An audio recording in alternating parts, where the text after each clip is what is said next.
Reminder, she is Feist. So Feist, come on out. Hello. How are you? Welcome, welcome, welcome. Hi. Nice to have you here. So very excited. She's like, what's going on? How are you? I'm deafened by this. I've been deafened. I have too. From working here every day, I'm deaf. It's hard.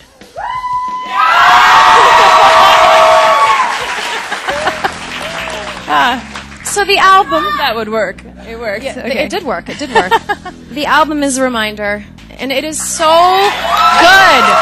Do you know how exciting it is to have you on the show when I admire you and think you're such a great artist? It's just so nice. It's a breath of fresh air. Well, you know? Let's breathe. Let's breathe. Now, you were on tour for almost 3 years. yeah. And then you stopped. You relocated. You were outside of Paris in a home, and you recorded the album. In a home. Was it a big house? I was put into a home.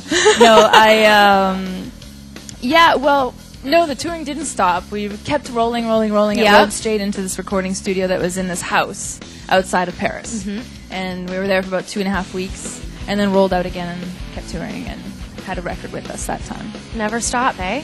Well, no, not yet. But that's okay. You just keep going, right?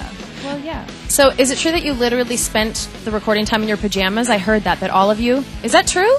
Kind of? I hadn't been in the same place for more than a few nights in a row in a couple of years. So by the time on the 5th day, I woke up and did Snow Angels in my duvet and just thought, I don't have to go anywhere. I don't have to go anywhere. So I'm just going to leave my pajamas on.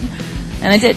It felt good, probably, right? Yeah, I don't have to go anywhere. I don't have to do anything. Just not on a tour bus. No. Traveling around, just being in a nice home. Yeah. Bread and cheese, wine, you know. That sounds good. Crackers and cheese, too, maybe? Yeah. Okay, I love the crackers and cheese. No, any starch and cheese. Anything works. is good. Yeah. Carbs are good. Yeah. So what is it about Paris? Do you still have an apartment there? Yeah, I share it with another traveler, another photographer. The photographer who did the cover of this record. Okay. And very beautiful, by the way. Well, thank you. I'll tell her you said so. Okay. But I have a little half of a home there and a couple feet coming back to Toronto, coming back to Canada. So what is it about, the city that inspires you or that you feel it? Do you feel at home there? No. No, you don't feel at home. Okay. No, there's this bubble of the lack of, the language barrier. It really gives you this, for a while, it's sort of the soft lens, cliche, nice, you're floating around in the bubble of, isn't this beautiful? It is, because it is. But then after a while, you get a flat tire on your bike, or you have to pay your phone bill or something very realistic, and all of a sudden the romance dies because you can't communicate with the person who could fix your bike for you.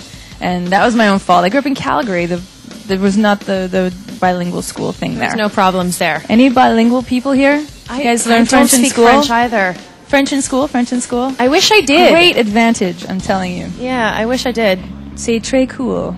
Très cool? Is that good? Now, is it true that when you write your lyrics, you never want it to be too much of a diary entry? That's true. My diary is for me to read. So that's what... Now, how do you balance that, though? Because obviously you want to give a bit of yourself, so it's personal, but not too much. So there's that fine line, right? Is that hard for you to do, or are you used to it by now?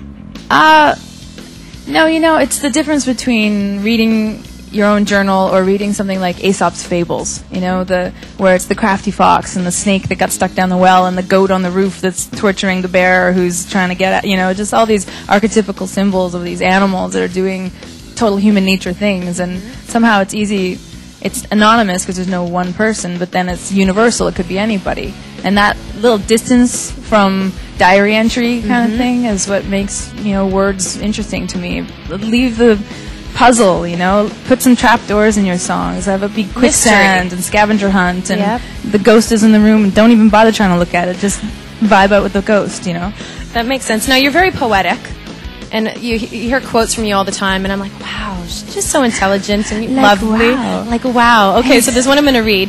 I'm on the archaeological dig to find the place where my heart ended up. Yeah. So are you any closer to that with this album? I don't know. Anyone found it? I haven't found it. No, you haven't found it yet? No, I found it. You have? I found it. So you're in a good place then? Yeah, sure. Yeah, sure? I just handed it to someone else. That's a good thing. You'll be able to share it with somebody else, right? Okay, we have an audience question right now from Cholet. Cholet's right behind us. What's your question for Feist? Hi, I was just wondering, what influences your music? Everything. it's just a big sponge. I mean, especially now with pop culture being almost the hugest force, up above and beyond almost the art in some ways is the hype around it, you know, so much stuff is coming in our ears and our eyes, and, you know, there's just so much media coming in. And so it all goes in there somehow. Books you read in private, so it's your secret universe, or music a friend tells you to listen to, you go see a film and have to leave halfway through because it bothered you and it sticks, or all that stuff just goes in the sponge, and then you squeeze it out. And if you're a painter, you squeeze it out in a painting. If you're a musician, you squeeze it out in its songs. But basically, I would just say living life is a pretty big influence on songwriting. Very good. Thank you very much, Cholet.